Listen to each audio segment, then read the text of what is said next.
한국 목사의 평론 시간으로서 오늘은 김양재 목사에 대해서 평론하고자 합니다. 분당 판교에 위치한 우리들 교회 담임 목사입니다. 장로의 백석교단인 백석대학교 신학교를 졸업했으나 백석교단에서 여성 목사 안수를 안 해주어서 한국독립교회 교단으로 옮겨서 목사 안수를 받았습니다. 카이캄이라는 한국독립교회 선교단체 연합회인 것입니다. 2003년에 발족된 것인데 1997년 장로교단으로부터 분리돼 나온 실질적인 장로교단인 것입니다. 여기에 브라이언 반 목사, 제가 평론한 적이 있죠. 용인 황암교회 윤옥균 목사가 여기서 목사 안수를 받고 나와서 이상한 짓들을 하고 있는 것입니다. 2003년 역시 김양재 목사도 우리들 교회를 개척했습니다. 목사 안수를 이쪽에 가서 받고 나서 곧바로 교회를 개척했습니다. 2019년 12,000명 출석의 대형교회로 발전했습니다. 이 김양재 목사의 특징은 QT 선교회, QTM, Quiet Time Movement라는 QT 선교회를 통해서 큰 교회를 이룩한 분인 것입니다.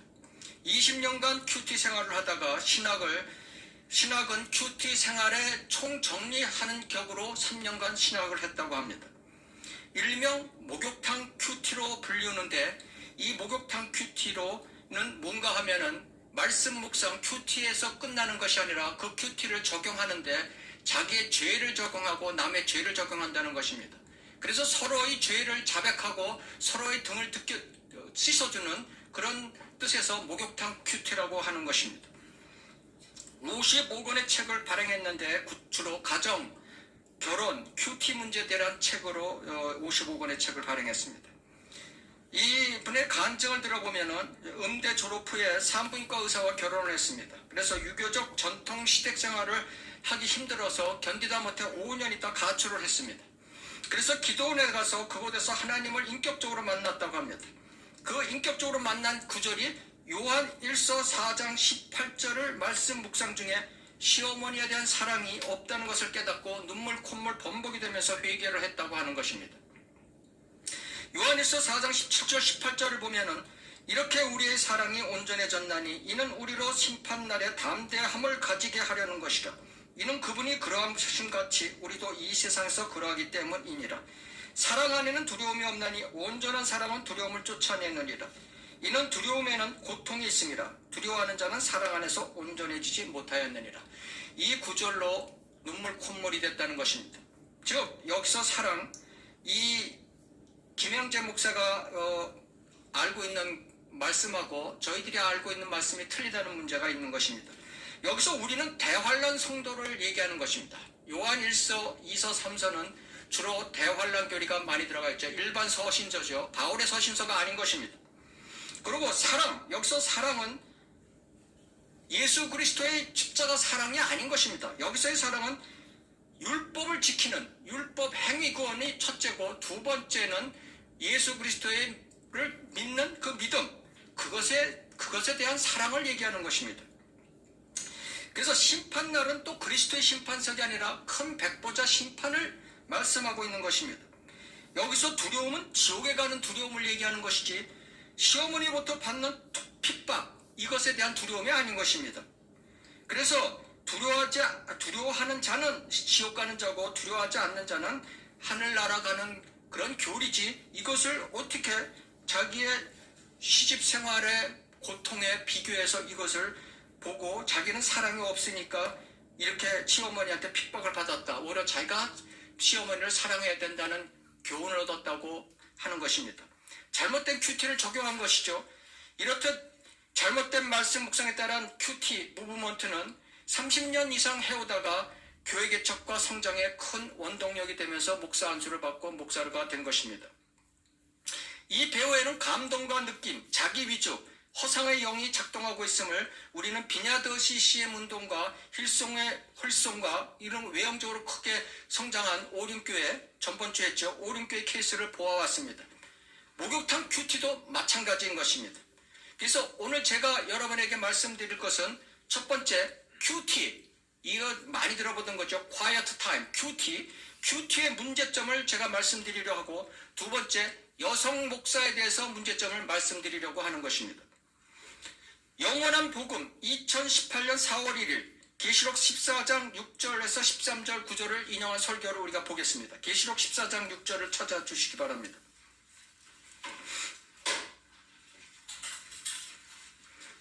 계시록 14장 6절에서 13절을 보는데, 우선 14장에서 6절에서 7절을 보겠습니다. 또 내가 보니 다른 천사가 하늘 한가운데로 날아가는데, 그가 땅에 사는 자들과 모든 민족과 족속과 언어와 백성에게 전할 영원한 복음을 가지고 큰 음성으로 말하기를, 하나님을 두려워하며 그분께 영광을 돌리라. 이는 그분의 심판의 때가 이르렀음이라. 하늘과 땅과 바다와 물의 원철들을 지으신 그분께 경배를 드리라고 하더라. 이 구절을 읽으면서 설교를 이렇게 했습니다. 영원한 복음은 결론적으로 부활의 주님을 만나는 것인데 기쁜 소식입니다.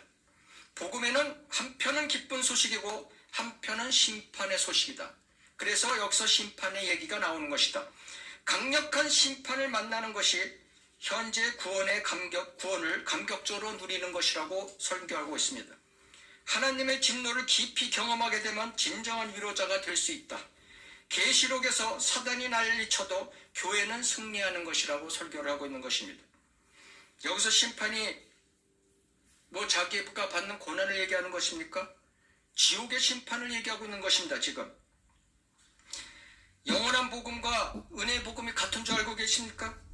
자, 그러면서 자기는 자기 부모 밑에서 고난 생활을 했고, 또 결혼해서도 시부모 밑에서 고난 생활로, 고난 가운데 이 고난을 심판으로 생각하고 있는 거예요. 가운데 살았는데 결국은 승리한 삶을 살았다고 간증하고 있는 것입니다. 바로 이분의 설교는 모든 것을 들어보면 그 구절마다 자기한테 적용하는 큐티로 하고, 그것도 그 큐티도 한 걸음 더 나아가서 목욕탕 큐티로 하고 있는 것입니다. 그 안에서 억지로 자기의 죄를 끄집어내고 있는 것입니다. 성경적 반론을 하겠습니다. 우선 복음에는 4종류의 복음이 있다는 사실을 김양재 목사는 알아야 되는 것입니다.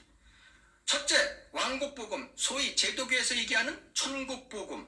이것은 마태복음에서만 나오는 복음인 것입니다. 마태복음에서만 3회 나오고 있습니다. 왜 그렇겠습니까? 바로 바울을 제대한 사도들이 주께 위탁받은 유대인들을 위한 복음이기 때문인 것입니다. 유대인들에게 야, 왕으로 오신 메시아가 왔다, 그분을 받아들이라는 왕국복음, 이것을 제도교회는 요새 전부 다 은혜복음에 섞어서 얘기하고 있죠. 김영재 목사도 똑같습니다. 두 번째, 은혜복음, 사도 바울 사도가 12제자가 아니라 바울 사도가 주께 위탁받은 이방인과 유대인을 위한 구원의 복음인 것입니다. 이것은 사도행전 15장 가서야 나오는 것입니다. 세 번째, 나의 복음. 나의 복음이라는 건 바울의 은혜 복음에 플러스해서 그리스도의 몸에 신비가 들어간 것을 바울이 깨달았다는 것입니다. 그리스도인들이 그리스도와 같이 변모된다는 것, 이방인과 유대인이 그리스도 안에서 한 몸이 된다는 신비, 이것이 은혜 복음과 플러스돼서 나의 신비, 바울의 복음, 이렇게 얘기하고 있는 것입니다. 성경에 3번 나오고 있습니다. 영원한 복음, 성경에 딱 한 번 나옵니다. 오늘 김양재 목사가 인용한 9절, 계시록 14장 6절에 한 번 나옵니다. 계시록 14장 7절에 그 정의가 그대로 그 밑에 나와 있습니다. 하나님을 두려워하며 그분께 영광을 돌리라. 이는 그분의 심판의 때가 이르렀습니다. 창조의 주께 경배를 드리라. 이렇게 하는 것이 바로 영원한 복음의 정의인 것입니다. 대환란 때 은혜 복음 때가 아닌 것입니다. 예수님 초림 때가 아닌 것입니다. 천사들에 의해, 바울에 의한 것이 아닌 것입니다. 12사도에 의한 것이 아닌 것입니다. 천사들에 의해 전파될 이방인들을 위한 하나님의 심판을 선포하는 것이다. 하나님의 심판을 선포하는 것입니다. 영원 복음은. 그래서 지금의 교회 시대에는 하나님의 은혜 복음만을 전해야지 이 영혼 같은 복음을 전하면 안 되는 것입니다. 교회 시대의 죄사함의 은혜 복음이 아니라 심판의 복음인 것입니다. 김양재 목사처럼 은혜 복음의 기쁜 소식 뒷면에 세상으로부터의 고난의 심판이 아닌 것입니다. 우리가 복음을 받고 나면은, 복음을 받기 전이나 받고 난 후에 우리가 그리스도의 고난을 받는다는 것을 이 사람은 심판을 받는다고 생각하고 있는 것입니다. 갈라디아서 1장 8절, 우리뿐만 아니라 바울, 실라, 바나바를 얘기하는 거죠. 하늘에서 온 천사라도 우리가 너에게 전한 하나님의 은혜 복음 외에 어떤 다른 복음을 전하면 저주를 받으리라는 것을 김영재 목사는 인식하고 있어야 되는 것입니다. 두 번째, 계시록 14장 8절 그 밑에 나온 것. 또 다른 천사가 뒤따라가며 말하기를 큰 도성 바벨론이 무너졌도다. 이는 그녀가 모든 민족들에게 그녀의 음흥으로 인한 진노의 포도주를 마시게 하였음이라. 여기서 큰 도성 바벨론은 하나님을 대적하는 세력이다. 그들은 하나님의 진노를 받게 될 것이다. 영원한 복음은 진노의 심판이다. 이것은 여기까지는 맞다고 볼 수 있죠. 그러면서 QT를 적용합니다. 하나님을 대적하는 세력 바벨론은 하나님의 도구이기에 맞죠? 바벨론이 남편에게서 구해달라고 하면 안 되고 하나님께 구해달라고 해야 한다. 바벨론을 자기의 남편에다 갖다 뜯어 맞추는 것입니다. 그러면 하나님께 기도하면은 자기의 악이 보인다.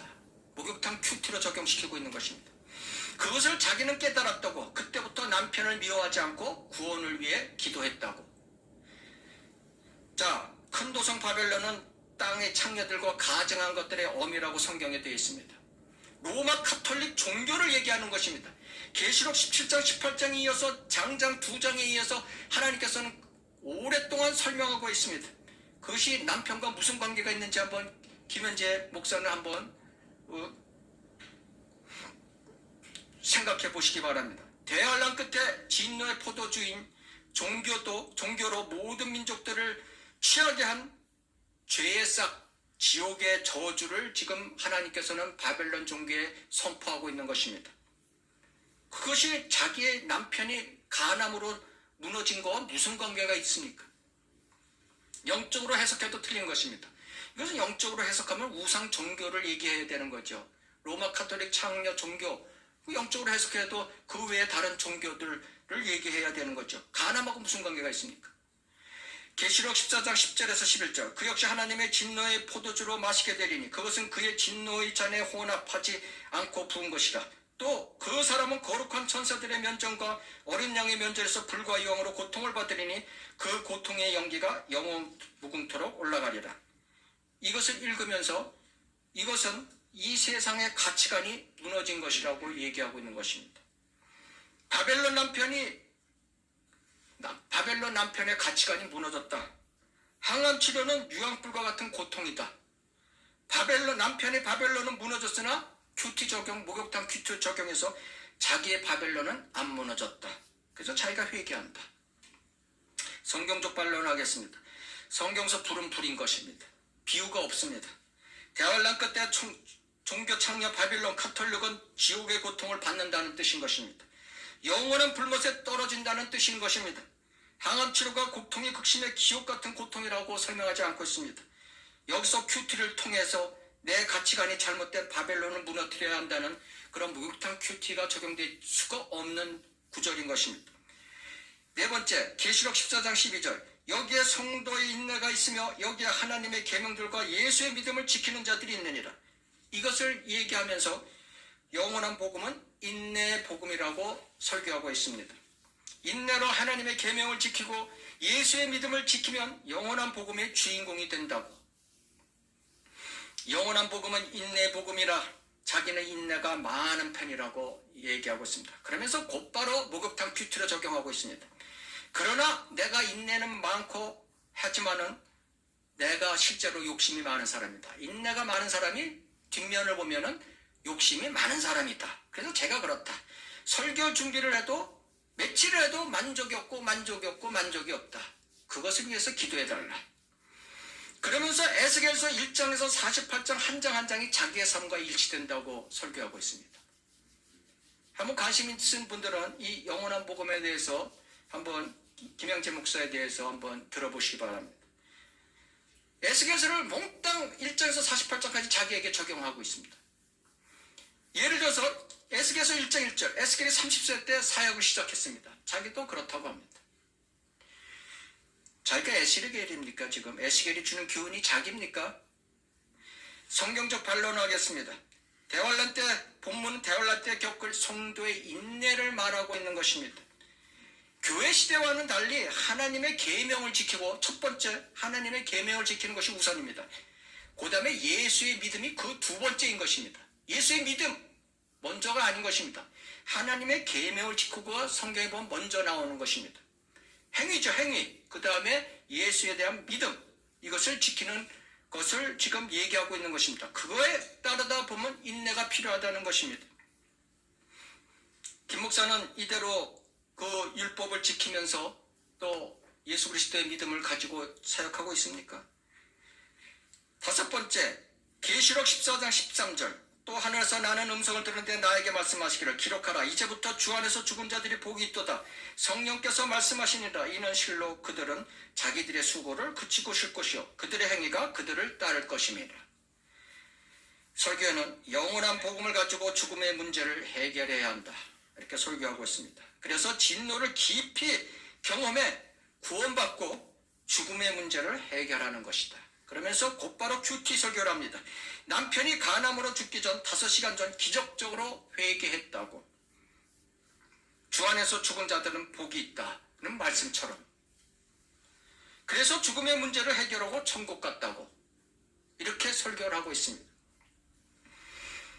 대환란 때 믿음과 행위와 믿음을 끝까지 지키고 죽는다면 복이 된다는 뜻이죠. 그죠? 이 죽은 순교한 환란 성도는 큰 백보자 심판에서 심판받는데 그 행위대로 보상을 받는다는 뜻인 것입니다. 이 구절은. 근데 어떻게 그렇게 남편의 간암으로 죽은 거와 천국 간 거와 연관을 시키는 것입니까? 그리고 그 뒤에 나오는 그들은 자기들의 수고를 그치고 쉴 것이요 그들의 행위가 그들을 따를 것입니다. 왜 이 구절을 설명 안 하십니까?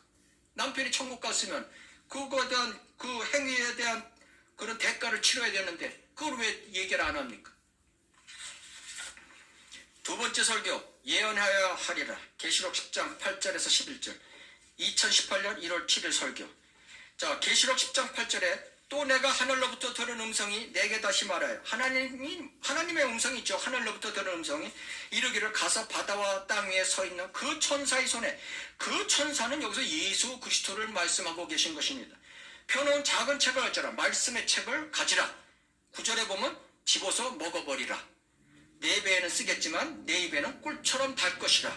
11절, 내가 많은 백성과 민족들과 언어들과 왕국 앞에서 전 세계인들을 얘기하고 있는 것입니다.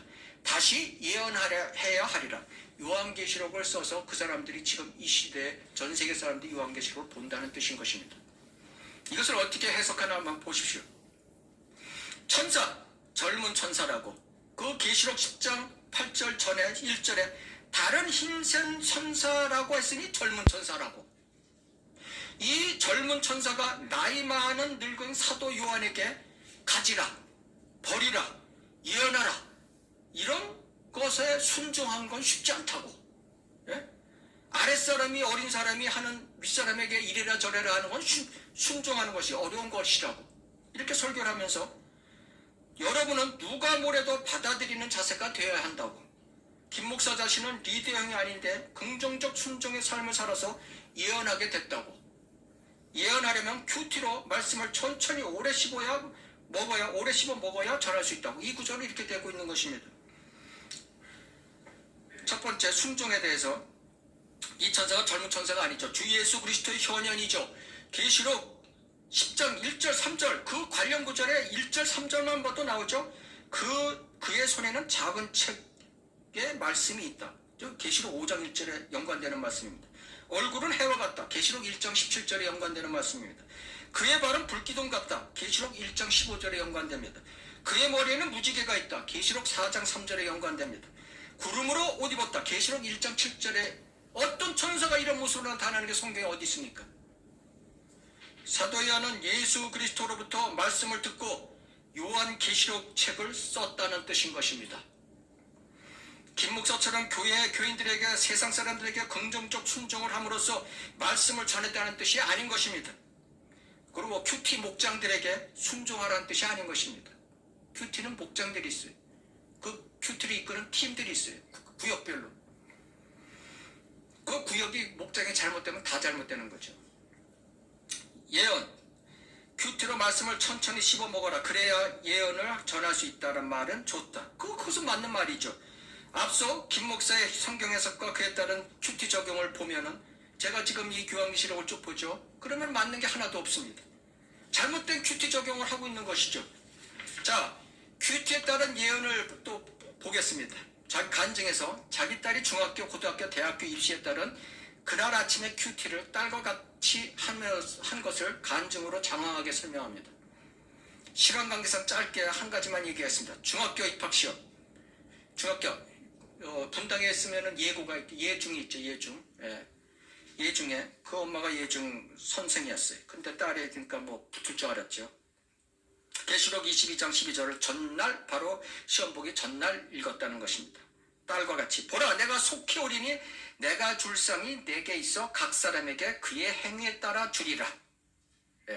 이 구절이 무엇입니까? 대환란 때 속히 이 성도들이 견디기 힘입니까? 하나님께서 속히 오신다는 뜻인 것입니다.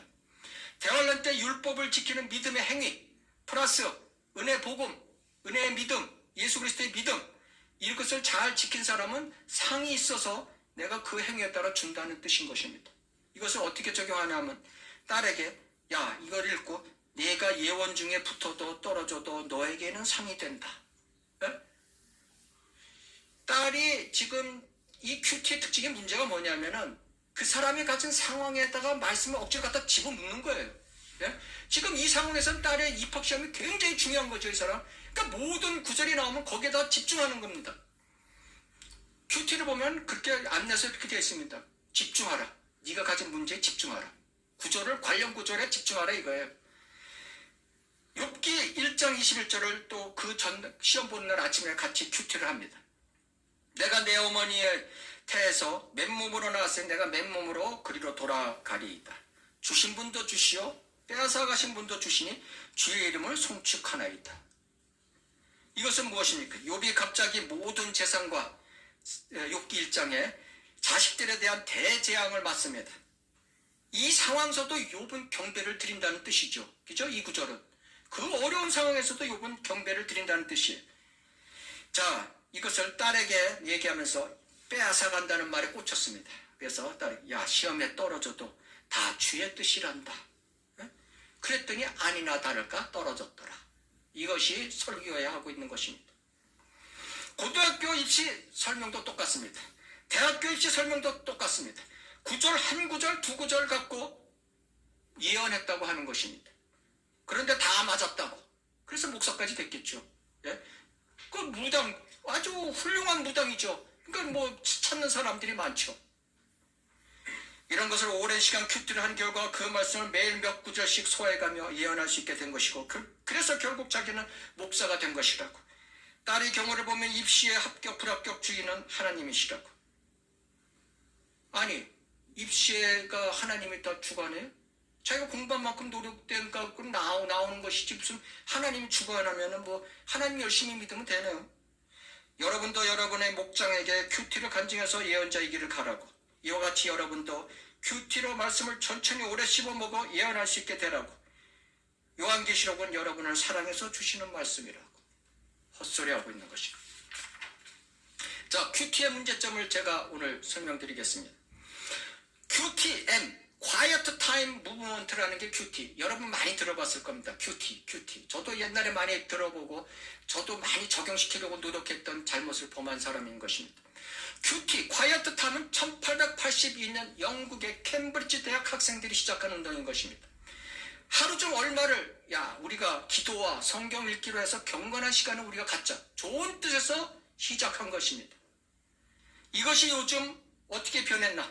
한국에서 자, QTM의 정의 1번 말씀과 기도를 통한 하나님과의 교제 맞죠? 이것은 절대적으로 맞습니다. 두 번째 말씀 적용을 통한 하나님과의 통행 여기서부터 좀 삐딱한 거가 나오기 시작한 것입니다. 세 번째 하나님과 비밀 친구가 되는 것 완전히 돌아서 버린 거죠. 세 번째 단계로 왔어요. 말씀을 적용하다 보니까 김영재 목사처럼 이거 맞는 게 쭈루룩 맞거든요. 그러니까 어떻게 돼요? 하나님과 나와의 특별한 관계에 비밀적인 소통을 하고 있다는 거예요. 그 비밀 친구가 된다. 이렇게 나오는 것이죠. 여기서 이제 더 발전시킨 사람이 김영재 목사가 목욕탕 큐티. 처음 들어보시죠, 여러분? 저도 처음 들어봅니다. 목욕탕 큐티.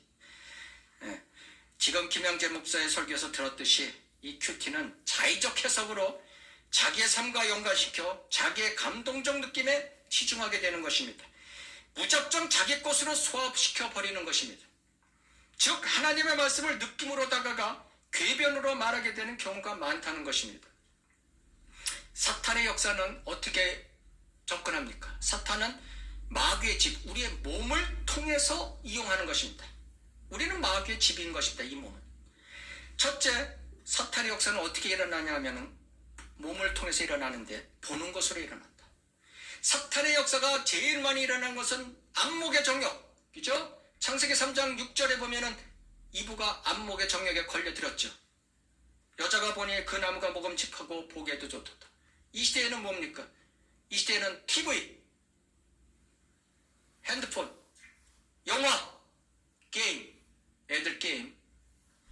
자, 두 번째, 사탄의 역사는 듣는 것으로 옵니다.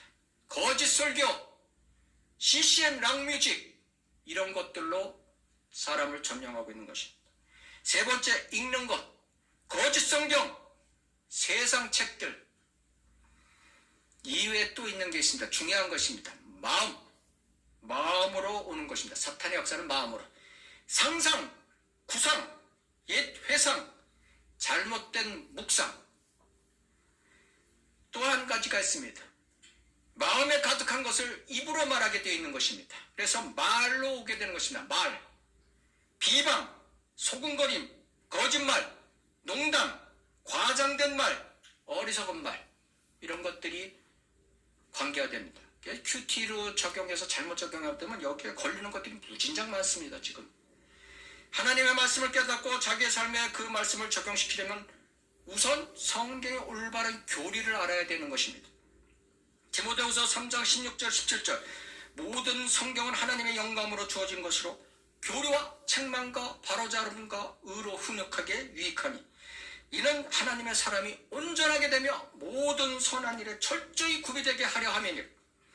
자, 디모데후서 3장 16절에서 보듯이 성경을 주신 첫 번째 목적이 무엇입니까? 첫 번째 목적이 평화입니까? 하나님의 사랑입니까? 큐티 경건한 시간 묵상입니까? 구원의 기본적인 개념입니까? 아닌 것입니다. 하나님께서는 교리라고 말씀하고 계신 것입니다. 한국 교회에서 쓰는 개역 개정판 성경에는 닥트린, 교리라는 단어가 한 글자도 없습니다. 전부 교훈과 가르침으로 변개시켜 교리를 모르게 만들어버렸습니다. 최소한 NIV는 양심이 있어서 6번 남겨놨습니다. 6번. 그러나 킹제임스 성경에는, 영어 킹제임스 성경과 한글 킹제임스 성경에는 55번이 무려 있는 것입니다. 그럼 닥트린, 교리란 뜻이 무엇인가? 사전에 보면 종교적인 원리나 이치라고 설명하고 있습니다. 그러나 성경적 정의는 이렇습니다. 절대적 진리의 가르침으로 변치 않는 단 하나의 뜻, 이것이 교리의 정의인 것입니다. 즉 하나님의 말씀과 교리는 시대, 환경, 국가, 정치, 문화 이런 것에 따라서 절대 변치 않는 절대적 진리를 가르치는 것을 말하는 것입니다. 가르침이나 교훈은 바뀔 수 있습니다. 그렇죠? 네. 교리를 가르침, 교훈으로 바꿔야 돼. 교훈은 시대에 따라서 얼마든지 바뀔 수 있습니다. 그렇죠? 경건의 시간인 말씀 묵상 큐티 자체가 나쁘다고 하는 것은 아닌 것입니다. 특히 큐티 모임을 통해서 올바른 교리를 알지 못하고 서로 성경 몇 구절을 가지고 자기의 삶의 간증을 해나가는 것이 문제인 것입니다. 특히 거기다 목욕탕 큐티는 더 문제가 있는 것입니다. 자, 이 지침서에 어떻게 나와 있냐면 특별하게 와 닿거나 깨달아지고 말씀 의문이 생기는 말씀에 집중하라, 이런 지침이 있습니다. 자기 특별하게 와 닿거나 마음에 깨달아지고 말씀 의문이 생기는 말씀에 집중하라. 이게 맞는 말입니까? 그러다 보면 잘못된 자의적, 철학적, 감정적인 삶의 적용으로 가고 마는 것이다. 적용한다. 그러면서 지침서에 뭐냐면 적용이 없는 큐티는 영적으로 무기력하게 만든다는 지침서가 있습니다. 교회 홈페이지에 그렇게 나와 있어요. 예. 큐티의 대보 김 목사의 설교를 들어보아도 그렇습니다. 제가 지금 예를 들어서 2편의 설교를 했잖아요. 다 틀리잖아요. 그걸 자기 삶에 억지로 갖다 뜯어 맞추는 지금 설교를 하고 있잖아요. 올바른 성경의 묵상, quiet 타임은 이렇게 해야 되는 것입니다. 첫째, 우선 정확한 교리 공부가 선행되어야 된다. 두 번째, 지나친 해석보다는 단순히 읽고 그 뜻을 알려는 노력이 있어야 된다. 세 번째, 공동체에 속한 큐티 안 나서야 하는 것이 아니라 공동체에 속해서 지역교회에 속해서 성경 공부를 해야 되는 것이다. 넷째, 질문에도 답변에도 적당히 하는 것이 아니고 모르면 모른 채로 넘어가고 알 수 있을 때까지 성령 안에서 기다리는 것이다. 억지로 비유같이 푸는 것은 잘못된 믿음인 것이다. 어리석은 자의 비유담은 술 취한 자의 손에 든 가시나무다. 저는 자의 다리라고 잠언 26장에 경고하고 있는 것입니다. 두 번째, 여자 목사가 성경자인가? 성경에는 여자 목사에 대해서 언급되지 않습니다. 여자 목사도 괜찮다고 착각하는 두 가지가 있습니다. 첫째, 구약시대에 5명의 여선지자들이 나옵니다.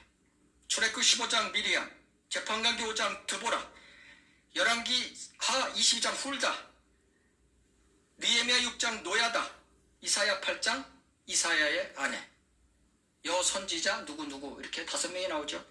신약시대 초대교회에는 사도행전 21장에 빌립 전도자의 4딸, 예언하는 딸 이렇게 나오죠.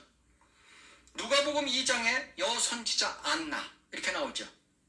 그래서 총 10명의 여선지자가 나오니까 여자 목사도 괜찮다 이렇게 생각하는 것입니다. 그리고 두 번째는 성경 66권 중 2권이 에스더서 룻기서.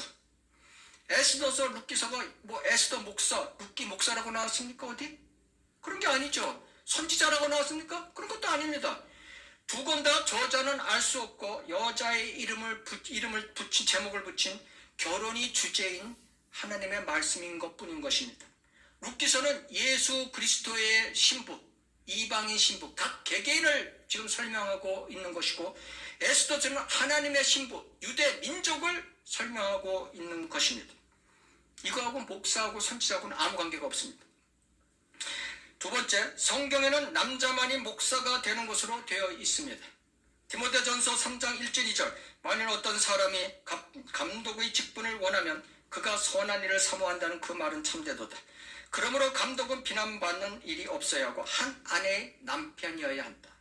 디도서 1장 5절 6절, 내가 너를 크레테에 남겨놓은 이유는 너로 부족한 인들을 바로잡고 내가 명령한 대로 각 성읍에 장로들을 세우게 하려 함이니 누가 되더라도 비난받을 것이 없고 한 아내의 남편이다. 똑같죠? 감독의 지금 조건과 똑같죠?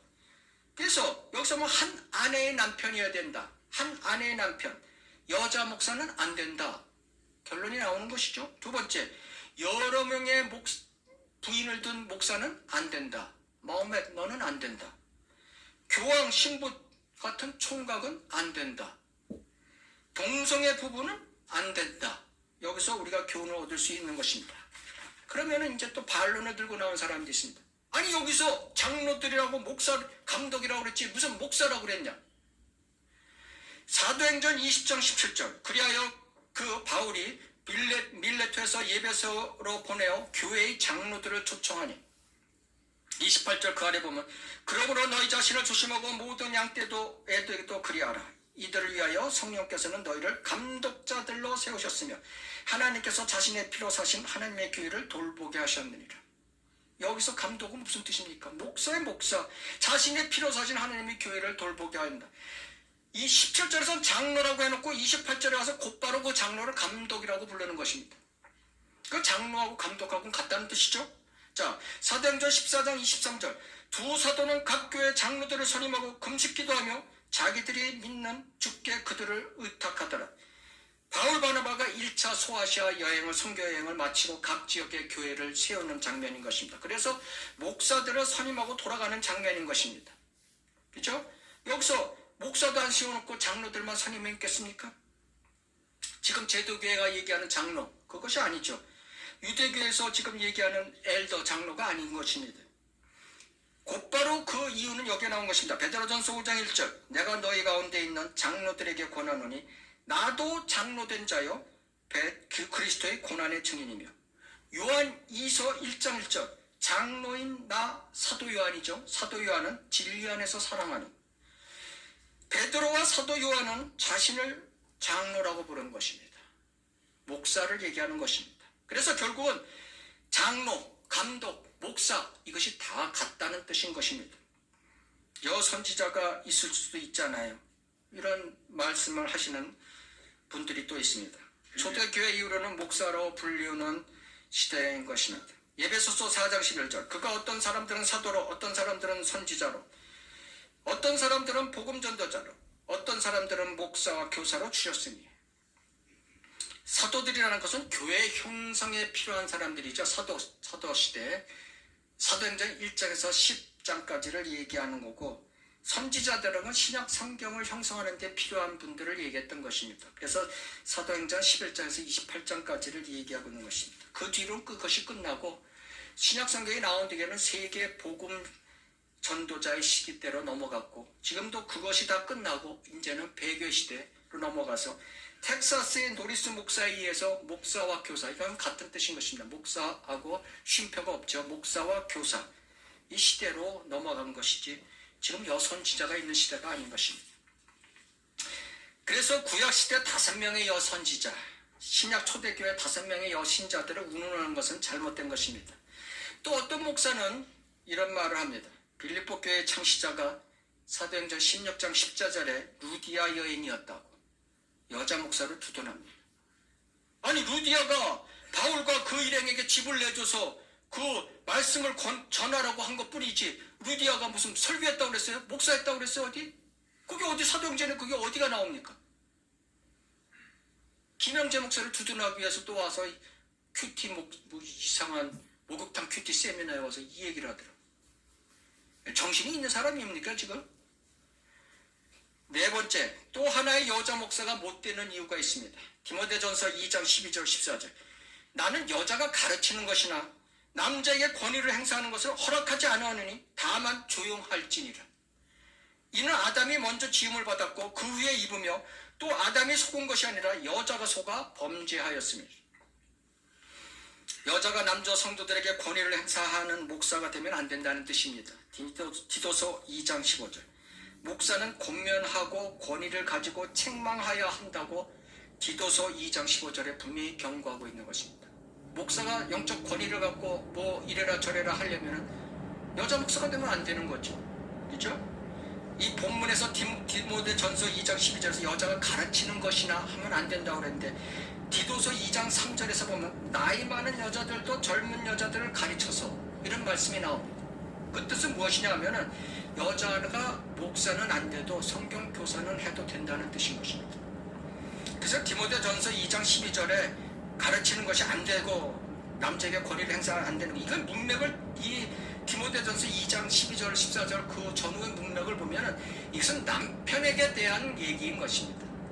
여자 성도가 남편에게 이래라 저래라 하고 성경 말씀대로 가르치고 한다는 건 잘못됐다는 것을 얘기하는 것이지, 성경 전체에서 보면 여자 티처는 있을 수 있는 것입니다. 목사는 안 되는 것입니다.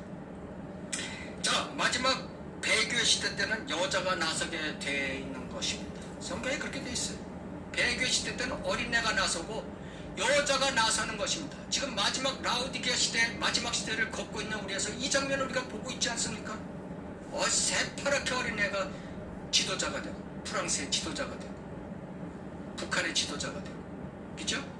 여자 정치인들이 엄청나게 많아지고, 여자 목사들이 기하급수적으로 많아지고 있습니다. 지금. 이사야서 3장 12절 내 백성으로 말한다면 아이들이 압제자가 되며 여자들이 그들을 지배하는도다. 오, 내 백성아, 너로 탈선하게 하여 너의 진로를 멸망시키는도다. 자, 이 이사야서 3장 곧바로 13절을 보면은 마지막 주님의 재림 때 상황을 얘기하고 있는 것입니다. 큐티하는 분들은 잘 알아야 되는 것입니다. 성경을 보면 그 문맥, 전체적인 문맥을 보고 성경 전체에서 무슨 뜻을 얘기하냐를 물어야지, 그거 구절 하나, 특히 그 구절에서도 꽂히는 부분 한 구절 갖고 입학시험에 성공하면, 실패하면 그걸 입학시험에 적용하고 그러면 안 된다는 것입니다. 마지막 때 남자들이 시원치 않아 여자들이 나서게 되는 것으로 되어 있습니다. 성경 선지자 시대도 그랬습니다. 재판가기 4장의 여선지자 드보라 시대 때 이렇게 할 남자들이 없었습니다. 그래서 이 드보라가 여선지자가 나선 것입니다. 바락이 드보라한테 재판가기 4장 8절에 이렇게 얘기합니다. 드보라야, 나와 함께 가면 내가 가리이다. 야, 가자, 전쟁하러 가자. 그랬더니 바락이, 전 혼자 싫어. 당신이 간 걸 거야. 여자한테 전쟁에 같이 가재. 예? 그것이 그 시대의 상황이었던 것입니다. 이렇듯 세상은 그렇게 되어가고 있습니다. 여정치가, 여자 목사, 미국의 여성 목사 비율을 보겠습니다. 1960년대 2.3%, 1994년대 15%, 2016년 20.7%, 2018년 32%. 놀랍죠? 네, 저도 이 통계 보고 놀랐어요. 오직 남침내 교단에서만 허용하지 않고 있습니다. 한국을 보면 전체적으로 10%, 1만 명의 여자 목사 시대. 한국에서 여자 목사가 된 건 대한기독교 감리에서 1931년 14명의 외국인 선교사들에게 목사 안수를 주었습니다. 한국인 최초로는 최덕지 1951년 목사 안수를 받았습니다. 장로교 예장통합은 많이 줍니다. 4% 정도입니다. 예장통합은 무진장 많잖아요. 거기 4%는 굉장히 많아요. 2019년 기준으로 2122명. 순복음교회 10%. 여기는 퍼센트지를 얘기하면 제일 높은 데가 순복음교회입니다. 오산리 기도원 최사실이 1978년 최초로 순복음교회에서 여자 목사 안수를 받았죠. 눈에 띄는 여 목사는 김양재 우리들 교회 오늘 설교한 김영민 빛의 자녀들 교회 등등이 있습니다. 요즘은 페미니즘 아시죠? 성별 차별을 얘기하는 거예요. 성별 차별. 예.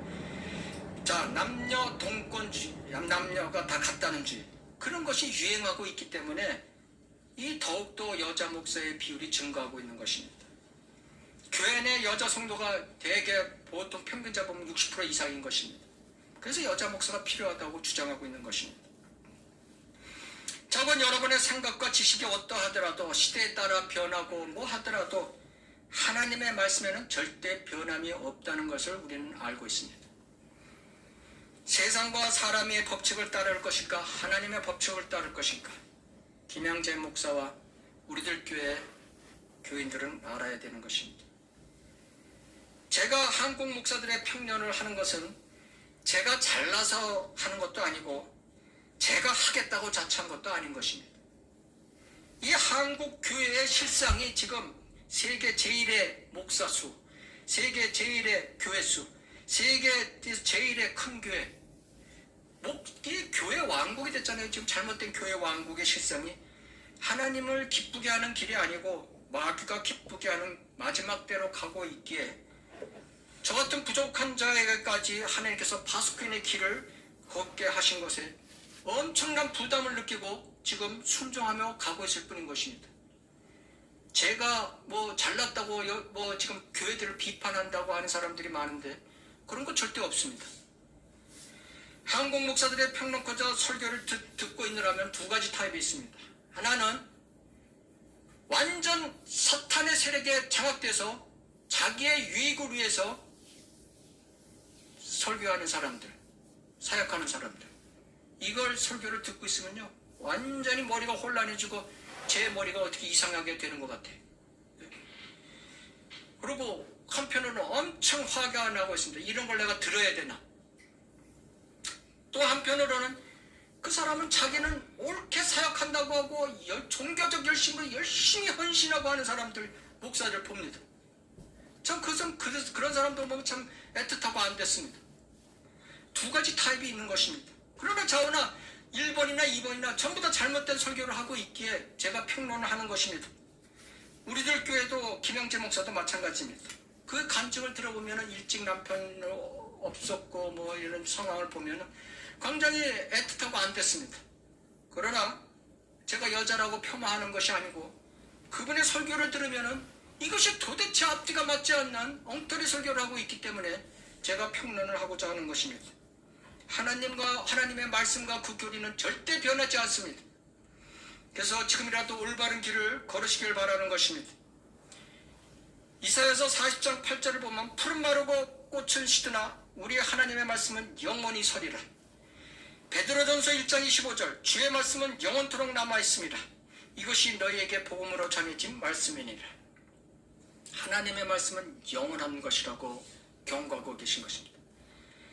10의 22승의 우주의 별들을 만드시고 이름을 다 지신 분인 것입니다. 여러분 10의 22승을요 지금부터 세어도 죽을 때까지 못 셉니다. 마태복음 10장 30절에 나오는 모든 사람의 머리카락 수를 세시고 계신 분입니다. 80억 인구의 머리카락 수를 세시고 계십니다.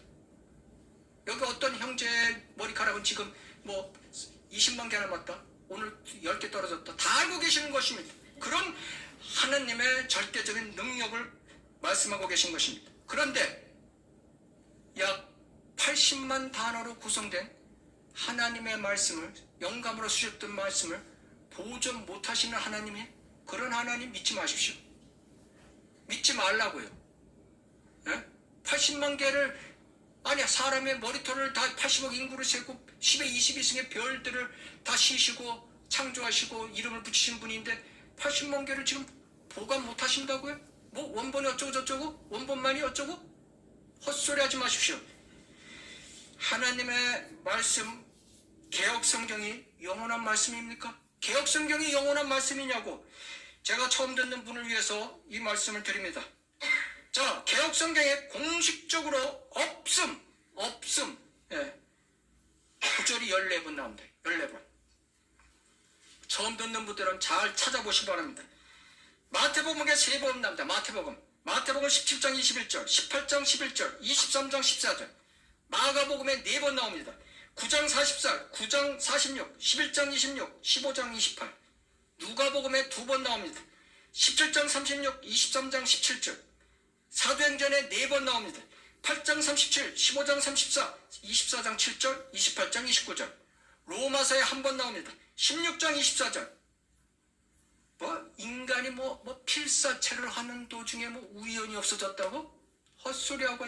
하나님은 우연이라는 단어가 없습니다. 우연은 마귀적인 단어입니다. 마귀. 오늘 재수가 없어서 우연이. 이거 그리스도인 쓰면 안 되는 것입니다.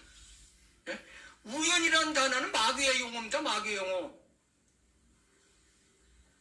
이외에도 요한에서 대표적인 구조를 하나 들겠습니다. 요한에서 5장 7절. 이는 하늘에서 증거하시니 이가 세 분이시니 아버지와 말씀과 성령이시여. 이 세 분은 하나이십니다. 아버지와 말씀과 성령이시여, 이 세 분은 하나이십니다. 싹 없어졌습니다. 제일 중요한 것이죠. 삼위일체. 그러니까 제독의 목사들이 삼위일체를 모르는 것입니다. 삼위일체를 싹 삭제시켜버렸습니다. 이렇게 성경을 변개한 것이 개혁성경에 3만 군데가 넘습니다. 이거 누가 했냐? 바로 인간을, 신학자를 도구로 쓴 사탄이 뒤에서 조정한 것입니다. 자기도 모르게 그렇게 하는 거예요. 이게. 마음속으로 오는 거죠. 이거는 이 시대에 맞지 않는데 이건 빼.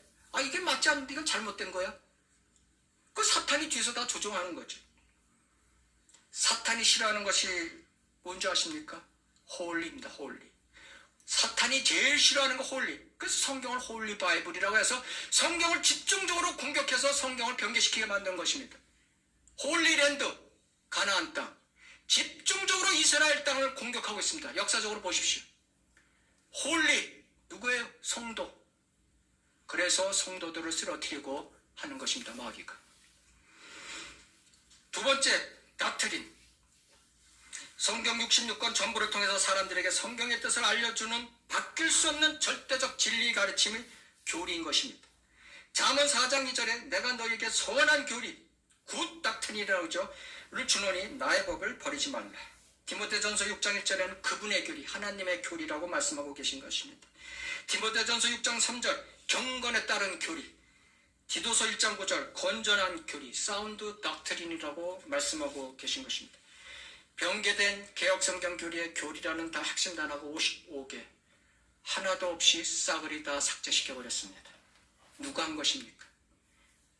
바로 교리 중에서 가장 중요한 성경을 나누어 보지 못하게 하는 교리, 이것을 사탄은 막은 것입니다.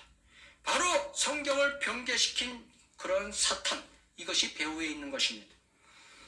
자, 상이한 저울추를 성경에 나오고 있습니다. 신명기 25장 13절, 너는 너희 가방에 상이한 저울추 곧 큰 것과 작은 것을 넣지 말고 너는 내 집에 상이한 되 곧 큰 것과 작은 것을 두지 말라. 추와 되가 다른 거죠. 너는 완전하고 정확한 추를 가지며 완전하고 정확한 되를 가졌지니라. 이렇게 말씀하고 계십니다.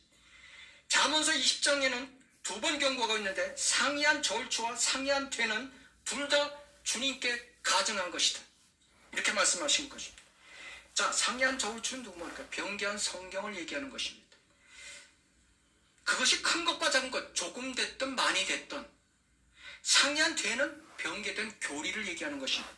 그것이 조금 됐든 많이 됐든 너는 완전한 성경, 온전한 성경, 완전하고 정확한 잣대의 저울을 가지라.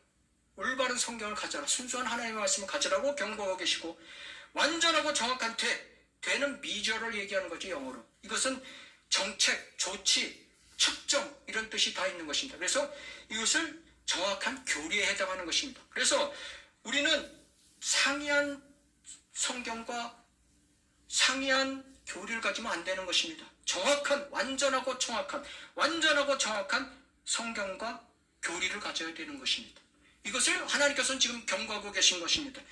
우리들 교회 교인들과 김영재 목사의 거짓 성경과 거짓 교리로